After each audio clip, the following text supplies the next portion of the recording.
All right, here we go. Pixels and Profits, Submarines versus Billionaires. I'm the host, Mike Polite. I'm joined as always by Mr. Chad. Use the Force. Lukens, how's it going, Chad? Good.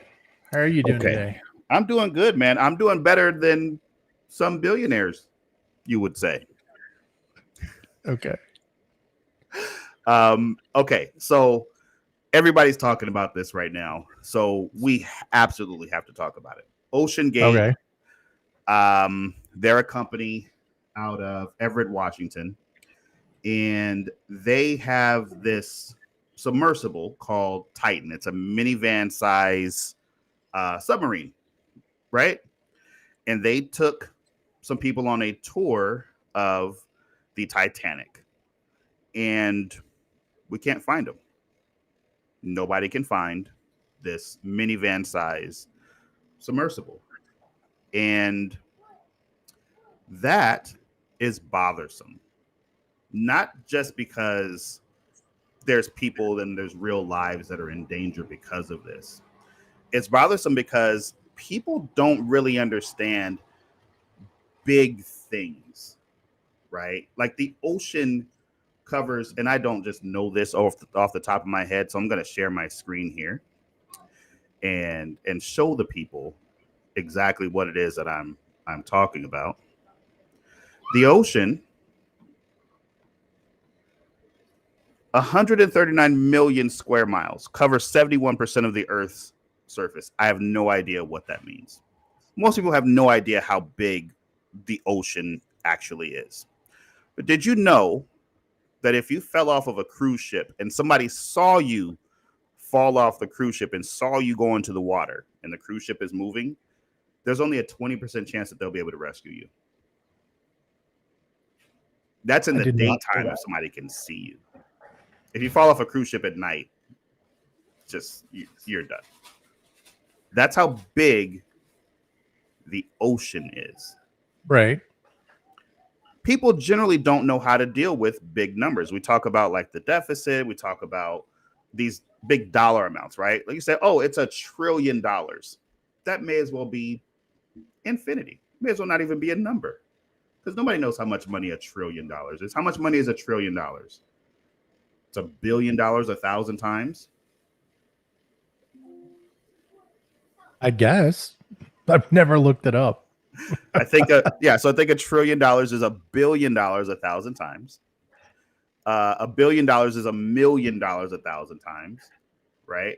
And then when we get to the numbers that people can kind of understand, $1 million is $100,000 10 times, 10 Yes. times, right? We can kind of understand there, but even kind of knowing that relationship between the numbers, we still have no idea how big a trillion is. We have no idea how big the ocean is. Some are even saying that this submersible might be somewhere on the surface of the water. It might not even be underwater, but the ocean's so big, we can't find it, Right. That's why right? you have GPS. Oh, by the way, you'll like this. Do you know what system they used for like their connection? What? Starlink. Yeah. Oh, yeah. I believe it. They I use believe it. Starlink. The same thing that you got that on what your RV. The RV. Yeah. So I don't love count it. on that to be able to find you.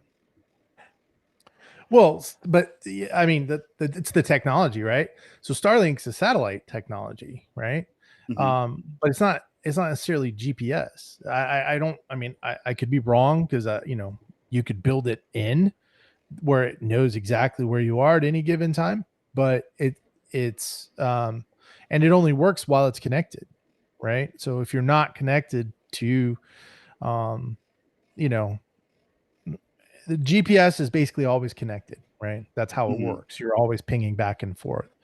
Um and so and you're triangulating between satellites. And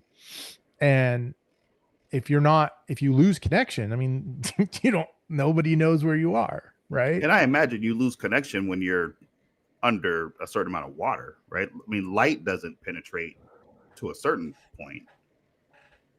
yeah, I mean, you have that, you have the physics of that, right? But wasn't this thing tethered, or was it just completely separate from the This um so it my knowledge of this is that there's a boat somewhere on the surface, yeah, and they have this thing has its own kind of controls right, where, and like the running joke is they used like a $30 Logitech like PC game controller, right, which to me that's not a fault. Like that makes sense, right? Because that's how you fly drones and do a lot of stuff. There's military applications for those types of controllers, and that's fine. Something happened here where this thing went down. They lost communication with it, and it has not resurfaced though. And God bless those guys that got on there. But why are we talking about this right now? Well, the reason we're talking about this on this podcast that's meant for entrepreneurs and business owners is this whole idea of being in a blue ocean versus being in a red ocean, where a blue ocean means nobody else is in your market, and a red ocean, well, oceans turn red when there's sharks, right? And there's a lot of activity around you in that ocean. Blue ocean versus red ocean, right? The idea here is that we're talking about an ocean. It doesn't matter what space you're actually in.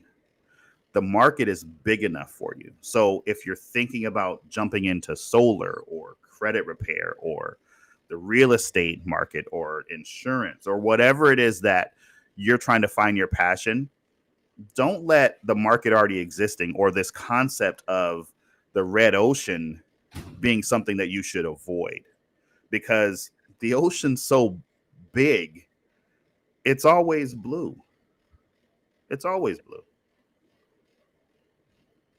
Also, another note, Ocean Gate has like 4.7 stars on Google, but they've got 7 reviews. And they were able to get several billionaires to pay like $250,000 a piece each to hop in their space, their ocean craft. I was making a joke earlier. Chad, have you ever seen the Fast and Furious movies? no, You've never seen a Fast and Furious movie? I may have seen parts of it, but it is not my kind of movie. There's one part that you absolutely should see, and it's one where you know who like Tyrese Gibson and Ludacris are. Yeah, I know who Ludacris is. Yeah, Everybody knows who Ludacris is. I'm not going to play this because we're going to get copyrighted. But if you can see this image on my desktop here, that is a Pontiac Fiero being driven in outer space by none other than Tyrese Gibson. Oh, it's going to play a little bit. We're not. Oh, wait, hold on. We'll play a little bit. See, we got Tyrese Gibson and Ludacris driving a Pontiac Fiero in outer space. Okay, that means that the guys maybe over at jumping the Gate, shark a little bit, like we're like you might as well be watching Fonzie jump over it. there's a point here, I promise you, because if Tyrese, I believe you have a point. I just don't think that I'm this is now a movie critique at this point. Like what? No, look at these guys. They've got on scuba gear. That's scuba gear. They got on scuba gear, and they're going into outer space in a Fiero, and they were just running to go do some stuff real quick, and they came right back. They're just like, hey, I'm running to outer space. I'm gonna take the Fiero, and they went to outer space. What I'm saying is these guys at Ocean Gate, they should have watched Baby Boy, and they should probably listen to Ludacris's album. I know for a fact they did not have chicken and beer on their playlist down there. They were listening to a lot of Journey and probably a lot of Queen while they were underneath there. That's it. The ocean's always blue. It's a big, big space. I hope that we're able to find these guys, and I mean, they have the money to pay for all the rescue efforts going into finding them at the bottom or top of the ocean. At the time that we're doing this particular podcast, there's probably 18 hours of oxygen left. That's what the news is kind of reporting on. Hope we find them. Other than that, Chad, any parting words? I just can't get over the ludicrous flying into space in a Fiero. Like, That's a Fiero. That's a Pontiac Fiero in outer space. I get it. I know what it is. I'm just stuck on this. I'm just saying that maybe they should have called these guys. That's all. What's that? They should have called these guys. They know, obviously, they know what they're doing. If they could take a Fiero to outer space, they could take a submersible to go see the Titanic. That's all I'm saying. And OceanGate should have called them. Okay. That's it. We'll see you guys next time.